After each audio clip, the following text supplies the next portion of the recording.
upside down.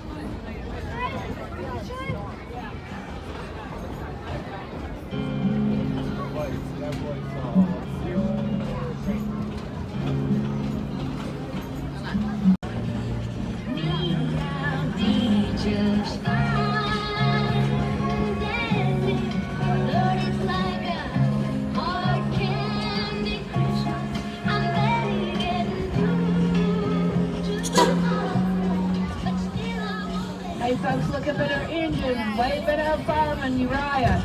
He's the one responsible for getting us up the hill and back today by hand shoveling all that coal into that firebox.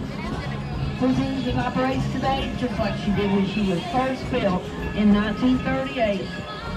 On a busy day, Cindy will burn up to 5